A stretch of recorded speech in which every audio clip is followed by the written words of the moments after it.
Welcome, everybody. This is Supporting Caregivers One Step at a Time, and I am honored to have Nilsa with me today. Nilsa, like myself, is an entrepreneur, and we met in a speaking mastermind with Lori. And how this came up that I even knew that she was a caregiver was discussing my program. And Nilsa is a very emotional person. And it touched me. And it really hurt me to see the type of pain that she went through as a caregiver. So she graciously offered to tell her story so that other people can learn of what to look out for and what to avoid and whatever other tips she's will share with us. So welcome, Nitsa, to the stage. And if you could just share a little bit about who you are and what your experiences have been as a caregiver. Hi, Linda. Thank you so much for having me here today. So excited that I could now share that experience. It was really hard when I went through it, but now looking through a different set of lenses. If I would have known better, if we would have prepared for it, if we would have accepted that our parents are aging, we could have made so many different decisions. And we have Tony Robbins that says leaders anticipate, and we're all Mm. leaders, but we forget to anticipate when it's about our parents because we always see them as so powerful and so strong. So it's hard to accept that they're getting older or delicate in health. And I guess that was, if I look back, that's something that I would love to share with everybody. We're humans, we're part of nature, and there is a transition period. And when we get to that, when our parents get to that season of life, which is awesome because now everybody's doing exercise and they're taking more care of themselves, which is great. But your parents 99, 100, 105, it's time to think things. Are we going to spend more time with them? Are we going to bring them to our homes to live with us? Are we going to put them in healthcare? Are we going to find a service like Linda offers that's going to support us in this process? And one of the most beautiful things that Linda shared with us in our speaking academy with Lori Mabelis is that we want to be daughters and sons to our parents during this period and not be running around chasing medicines and taking our parents to yes, we will get their medicines, and yes, we will take them to the doctor, but it's different when you have a support, somebody who understands how to navigate through this. And even if our parent has a high fever or there's something going on, as a caregiver, Linda's team knows, okay, this is okay with a little bit of Tylenol, we can take care of this, versus us going to the emergency room because we think something bad is happening. Well, I thank you for all those compliments, Nilsa. But um, why don't you talk a little bit about, because I know we've had this discussion a little bit as far as family dynamics and being overwhelmed. And I know you spoke of people aging in the 90s, but you said to prepare. And I think the preparation needs to be, possibly in the 60s, or the 70s. And it has to be done as a family entity. And what were some of the things you found that worked or were challenges for you when you were in that situation? The challenges for me were that I was raising two kids while my mother was aging on me. And we were in the middle of a recession. So it's you're the income of the family was it was less, and we had to manage that carefully to make sure we can cover all the basics. And my other siblings, they were doing the same thing with their family. So I'm the eldest, and everybody just said, "You're the eldest, take care of it." And at the beginning, I started taking care of it because I think I'm superwoman and I can do everything. And when I found myself sleeping 3 hours a day, driving my kids to school, literally like falling asleep, falling asleep on myself, eating out of eating things that were not healthy for me. So I got myself into a vicious circle of not sleeping, eating the wrong foods, eating more than I should be eating. And I can't even explain. I don't even know how I survived that, but we did. We did. And then if I would have planned ahead, I would have spent more time with my mom, holding her hand and doing more caring things than having to be running around to doctors and pharmacies. And then when she didn't want to eat something, I'm like, this is what we have right now. You have to eat. And then you get snappy with them, and it's not fair to them because this is their time. Literally, this is their Right. time. It's not mine, it's theirs. And we should make this the most beautiful time for them. Yeah. Do you think that you were suffering from burnout For at some sure. point in time? I was suffering from burnout because of all this, not Right. only because my mother was sick, because of the whole situation. Right. And even raising kids, there's a burnout in there because they're different ages. There are different, one was in high school, the one was in middle school. You have a business that's getting hit by a recession, and everything just starts falling apart. And then my husband's parents are also in that same age group. So we started seeing what life is all about. Sometimes when you have kids and you're married and you're going to football games and basketball games, you're living like a different life inside of a real life. And then all of a sudden you get hit with it and you're like, oh my God, this is real. Yeah. Our parents are getting old and we're getting old too. And the other thing too is, did you find that you were spending less time with your daughters as far as quality time, or missing out on opportunities of being with them during this time period? Yes, you're their parents and you know what their responsibilities are with them, right? They have all the system is designed for these kids to study because there's always some board test or something that they have to do. So they're in their own world of stress, and then their mom is stressed. And when they tell me at 10 o'clock at night, oh, by the way, mom, I offered your services to go sell donuts tomorrow at the bake sale. And then the first thing that comes out of my mouth is a scream. Do you think I have nothing to do? Instead of saying, "Oh, that's awesome. Let me see how I could fit in my schedule." So you start yelling at you start screaming and yelling at the people you love because you can't even take a second to just look at what's happening. My middle school daughter has a bake sale for her graduation party. She offered my services because that's how she sees me. That's my mom who's going to represent me. And I just snap. And then I take it back. I said, I'll take care of it. I will get in the car, get the donuts, and the next day I will make it happen, even if I slept 2 hours that day. And then you'll always have a wonderful friend who tells you, what's wrong with you? You look exhausted. What do you, so I do have a couple of questions for you. What would have helped you? Would it have helped to have a conversation with your siblings and sharing what you were going through with them to get more of involvement on their part, to take some of the burden away from you?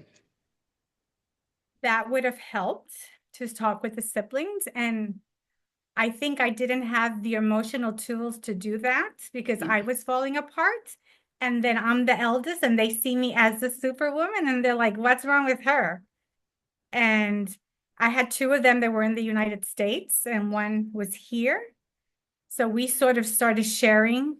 I said to her, look, you please take over this. I know you're the only free day you have is Saturdays, but if you can just take lunch to mom on Saturdays, that would be really helpful. And I'll take care of the dinner.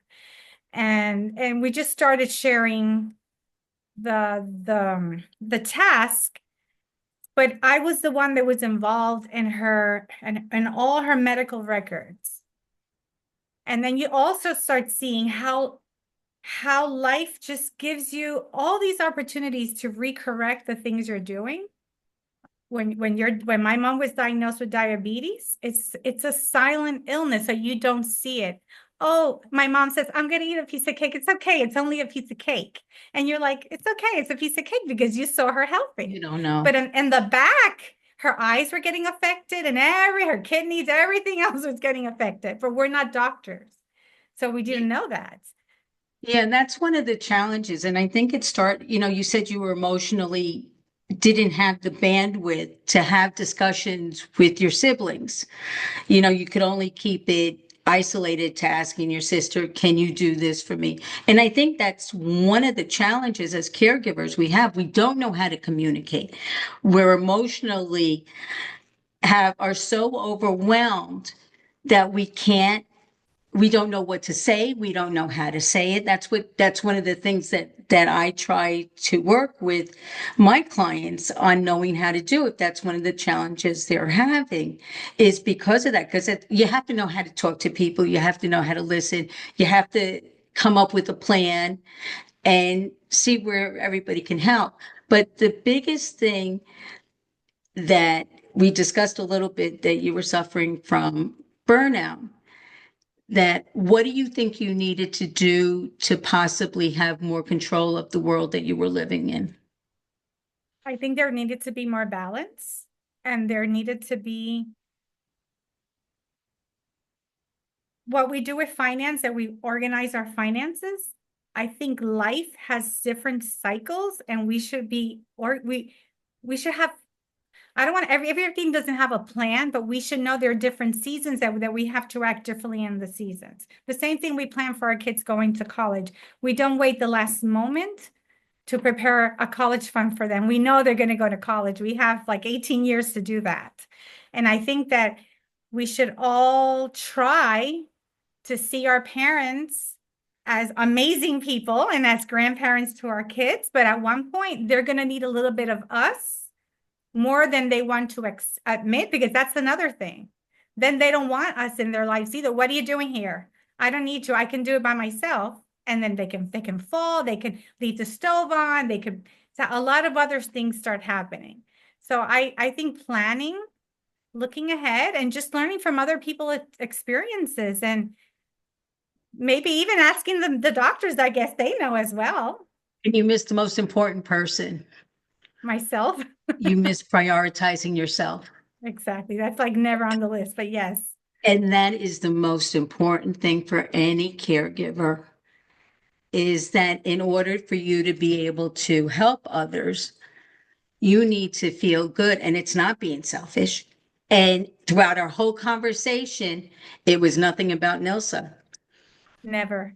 And that should be a lesson going forward, because it's really important for everybody to prioritize yourself so you can be able to give the best of you. If you weren't tired, you might not have snapped at your mother.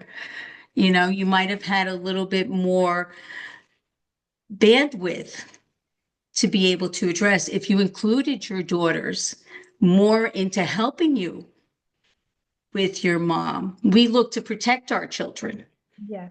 And that's not always healthy, because they're the next generation of caregivers. They need to be involved when we're taking care of our aging parents, so they know what to expect. So they have those moments, those special moments. I mean, there's so many activities I know I've done with my kids and their grandparents that you can incorporate them so that when it comes time, they know what's important, not only prioritizing themselves, but how to be there for loved ones, how to balance. So we're almost, in some ways, we're role models for the future caregivers. And that's interesting to say about role models, because I saw my mother take care of my grandfather. She came back from the United States and brought us with her to Puerto Rico just to take care of my grandfather, who her siblings called her and said, I don't think he has a lot of time left. So if you can come here, this is going to be like a year thing. And it was like a 30-year thing. My grandfather died around 110. Your mother did very good care of him. She Yeah, gave him that motivation to stay alive. It was fun for me to be able to spend time with him, because Of I course. never saw him sick. When he turned like around 106, and then my aunt from the United States took him to the United States. And that's where he decided, I'm not doing this. I remember he would call Puerto Rico and said, I don't like this. I don't like this. But Yeah. yeah, he was fun. So I saw my mother take care of him. Right. So you But learn. I never saw him sick. I mean, this guy was amazing. But he wouldn't watch TV. He would listen to the radio. And my husband loved him because he would say, my husband's name is Pedro. Pedro, I'm hearing a baseball game. I have a man on the first, and this guy is batting. And my husband would say, "Oh my God," because of the radio. He didn't grow up with a TV. Even though Right. he had a TV, he didn't want to turn it on. And Yeah. he would have a little bit of whiskey. And I'm not recommending this for anybody, but he would have a little bit of whiskey. He said that's what kept him. Now, no junk food. It was all healthy, fewer ingredient food, and this guy lasted for long. And then my mother, that's the thing. I thought my grandfather died, let's give him 100. I thought she was going to be 110 because they're supposed to last There longer. you My go. mother to 79. I'm like, what is going on here? That's And it the was a, thing that yeah, shocked me the most. and that a totally different experience. Yes. You know, it was here, your grandfather was healthy, fine. It sounded like he had no comorbidities because he lived to 106. So if he had any, they weren't hurting him. And then your mother comes, she has those, you She know, has those diabetes. She has comorbidities. depressions mixed with diabetes for some reason for the Hispanic community. And then Right. that was a whole thing going on with that. And then somebody who's diabetic who can't eat simple carbs, she doesn't understand it. And it's just, there's so many, I look back and I had fun with my mom because I would take her to Colorado. We went hiking once. And when she came back after a month with me, the doctor said, "Oh my God, your sugar's back to 90. What did you do?" And she goes, "This one put me to walk every day." And she was having salads and she wouldn't even let me have a piece of candy. So look how interesting this illness is. It's all about what you eat. But you know what you said is you took her to Colorado. Now, the doctor, I take it by our conversation, didn't say to you, Nilsa, this is what your mother needs to do. Didn't do that. And that's the one of the biggest challenges we have as caregivers with the healthcare institution. Because they don't, unless we know what to ask, they don't have time to answer our questions. And that's why it's so important that as caregivers, we know how to advocate for Yes, our that's parents, right. those questions to ask, those, who do I go to when they need a specialist? Having a resource that you can ask questions to when you don't know what to do, because navigating the healthcare system is probably one of the hardest things. And I actually came from the medical profession. Originally, I was a nurse, an RN, and I knew how to navigate it. I ran a medical facility, so I knew how the intricacies of big medical organizations work. And I had challenges. So it really takes a lot for people to know how to do it. And then Puerto Rico, I know based on a conversation we have, is somewhat different than the States, just like I've talked to other entrepreneurs that I know that are in Canada, and I've been learning about Canada's medical system, which is different than ours, but they also have their own challenges. So, And I'm glad that you mentioned this because when you see your parents starting to get sick and then you use Wikipedia and Google. And I just knew that worst thing. nutrition, yeah, I know, but I knew nutrition was part of it. So I went to a nutritionist with her Well, that was and good. they start giving her classes on nutrition. But then I'm asking her, why are you telling them to eat white bread? I'm trying to get my mother off of the bread. And she goes, "Oh my God, don't you understand? They're all diabetic. They're not going to stop eating carbs." And then but that doesn't make any sense. So I was navigating against a wall because nobody was trying to help us with how do we stop this illness from destroying her organs.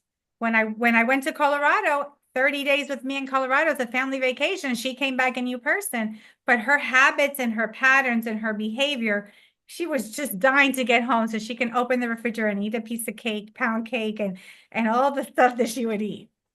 And it comes to a point that I say, you know what? I can't change her life at this point. Am I fighting against the wall? And you start questioning what you're doing. I think you did the right thing. It doesn't sound like that nutritionist really guided you the best way possible. Like any profession or anywhere, there's challenges and nutrition is nutrition and your personal opinion should be kept as your personal opinion. That's true. And what she should have told you what the optimum is and then worked it out and said, let's work with your mom and see what she can do. And that's the difference. That's one of the Yes. challenges. But that's also the services that your company provides. Because if you have a patient like my mom and you have the will of the family that wants her to eat a little bit healthier, then you can help us convince her that this is what she should be eating, I guess. I actually, what else could you say to caregivers that you found was one of the things that you missed out the most of? I missed out being a daughter.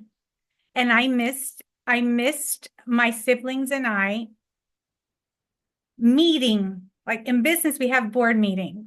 Right. So siblings should get together and know that this is going to be part of our life experience and that we should work together on it. And we shouldn't be saying no because you're always traveling. And when you're traveling, I'm taking care of mom. So now you take care of it. That this back and there, nobody should be taking score. Because my Right. mother didn't take score when she raised the four of us.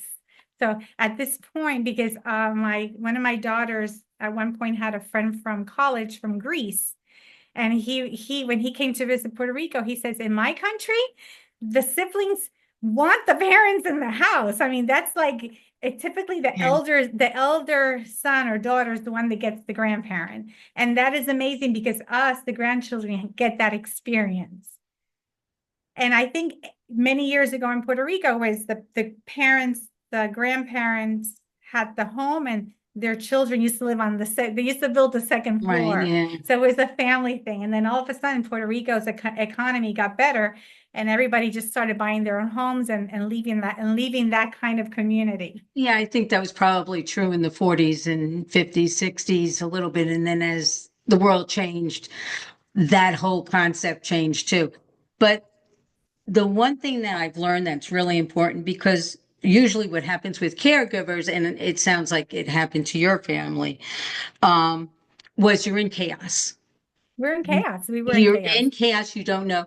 And the one thing that I've learned that if the aging parents acknowledge it, it's something that can be addressed years ahead of time, where they can say, these are my wishes, and have it with the children. And it's the most difficult conversation to ever have because children don't want to hear their parents talking about them getting older, getting sick.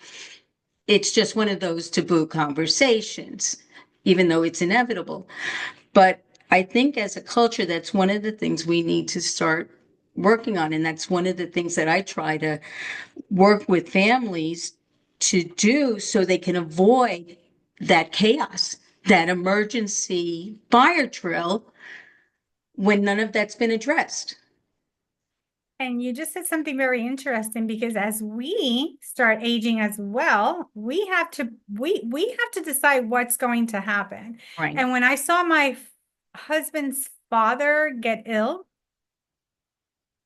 and there was controversy if they were going to do an operation on him or not, if he was going to get plasma or not. And like this is not even a discussion. The man needs to get all this stuff. But there's other people making decisions. So there's a document called the living will that we should decide if we need to decide us with no emotion. We need to decide what do we want? Do we want the plasma or do we not want the plasma? Right. Exactly. That's exactly and I have mine drawn up, but I haven't signed it because it's kind of weird to sign that. Yeah. It's almost like you feel like this means that this is the end, and it's not. You're just protecting because you're actually, when you're not able to make those decisions for yourself, you're giving somebody you trust permission to make those decisions for you and having that conversation with them so they know what your wishes are. And it sounds like that didn't happen for your father-in-law, unfortunately. Because my father-in-law was 89 years old and he worked until he was like 88 and a half years old and nobody was taking him out of his computer until he had a stroke. And then that was the end of that. But that's the problem. That's the problem. That is the problem and the pain because now it's like it's a different story, but it's the same story because in that family, the siblings, the same story. And it Yeah, was hard because my mother could walk to shower and to go to the bathroom.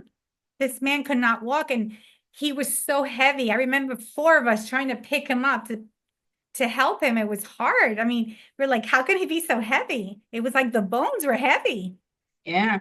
But if he had the paperwork done ahead of time, those difficult conversations ahead of time, and the support that was needed to the family, there might have been help that was outside. There's just so many opportunities out there where caregiving is probably one of the hardest things that anybody has to do. It pulls at the heartstring. It's you want to be there for, as a daughter, as a loved one, as a son, but there's so many other things. And if some of those burdens you can be supported in, it makes it easier. It doesn't change it, but it makes it easier so you can be there more for your loved one, for all those questions. And when you talk about burnout, it took me around 10 years, 10 to 12 years to get out of the burnout. I believe you. I was in It, burnout too, and I was I a don't even, I nurse. still probably have a still a little bit in there. And I decided to push forward and get out of it, but it's everybody starts laughing like I felt like I was in a rabbit hole and I couldn't get out. And this is after my mother transitioned. My kid was in college, so I was like the empty nester. So and if you're looking from the outside in, you're saying, "Oh my God, what is she complaining about? She works, everything is perfect." But inside, I was burned out. I was like out of it. And I You looked know, back and I said, "This has taken 10, 12. I don't want to exaggerate, maybe even 14 years. And I'm still like there's still a little bit in there." And you get in, then all of a sudden, a woman who is so full of energy, you start getting insecure, and all these things you started getting overweight, overeating, and life is like a little dull until one day you decide, okay, I gotta get over this. And you know why that is? Tony Robbins came to my Yeah. rescue. But sorry, but you know why that is? That's because as caregivers, we lose our identity. Oh my God, yes, Linda, that is the That's perfect explanation. I lost my identity. I lost it You all. lost your identity. You forgot who you were because there is no balance. When all you know is that you're taking care of an aging parent and you get into that cycle and you don't prioritize yourself and you're not including your family, whether it's your children or your siblings, you're the one. And who do you become? You become a shallow person because you don't have any balance in your life to make sure you see your friends or spend an hour going for a walk.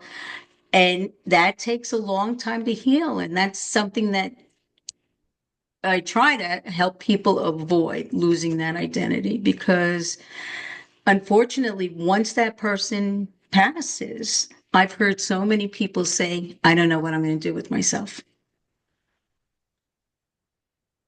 She was my life. I devoted everything to her. I don't know who I am anymore.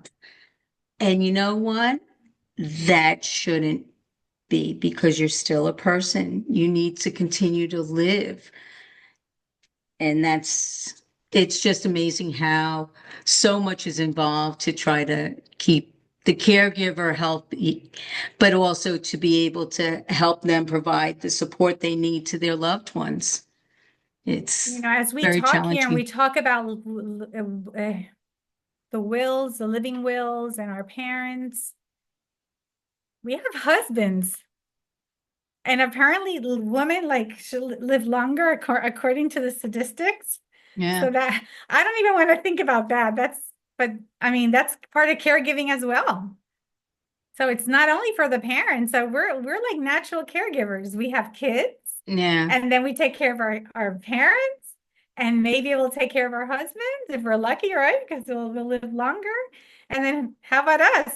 So we need to start addressing ourselves And in all earlier fair, than later. yeah, oh, that's true. And in all fairness, there are a lot of men who are caregivers. So I don't, but you're right. No, We're no, but groomed. I mean, if it's their turn to get sick first, Yeah. But before it, us, and then right. But we're groomed to be caregivers naturally. They're groomed. And although we're trying, this is getting off the topic, but as women, we're trying to move away from that. But we're groomed to be caregivers and, they're groomed to be the money makers. We're trying to change the world one step at a time, but no, but I'm that just saying, like, that too will we happen. take care of kids and then we take care of our Hmm. parents. And if it happens to be that our husbands Right. get sick before we get sick, and then we're also caring for our husbands. And it's like a never ending. And then if we have the grandchildren, we're going to take care of the grandchildren. Then you're still in the But sandwich yes, generation. It just looks a yeah. little bit different. So, Nilsa, But I the want to thank you self-care, for coming and talking about your experience as a caregiver and all the challenges that you've had. And hopefully your daughters have learned a lot from you because the good and the bad you probably need to make sure that they learn that they need to prioritize themselves and help them avoid some of the challenges you may have had so that they don't make the same mistakes. I think one of the things with our children is that they see us older before we're older. So we have to, like, no, we still have time. You don't have to worry about that. I remember when my eldest daughter came from college, and she said, she looks at me and my husband, she goes, "I think this house is too big for you guys. You guys are getting old. You should sell and go to an apartment." I'm like, "You're way off. You're way off in age, God. There's a whole like 30 years before we even gonna think about that." Yeah. And that's funny. But Linda, but I thank you want to so thank you much. for Thank for you. coming, and I also hope that you'll join me again because I know you are CPA. I know you are concerned about generational wealth, and that is something that's very important for caregivers to be aware of, to prepare for that moment, to make sure you have enough money, and if not, to know the steps on how to maneuver the system because there are steps and who you need to talk to. So there's a lot of different aspects to that, but I hope you'll join me again for us to I be able would to delve. love to join you again, Linda. Thank you so much. And this work that you're doing, it's so needed. Just Well, the thank you. awareness and the alignment of what we can all do to make Yeah, family legacy and impact that important. It's that's why it's one step at a time. That's yes. all caregivers can do, one step at a time, and then we'll just work to make their lives just a little bit easier and to be more effective. So I thank you very much. I thank everybody for watching today. If you like this YouTube, please subscribe and like. And also, if you have any questions that came to mind as you were listening to us today, please feel free to put it in the comments and I will respond to them during the next YouTube. So for now, stay healthy and well. And Nilsa, I will talk to you soon. Thank you. Take care, Linda. Bye. Bye.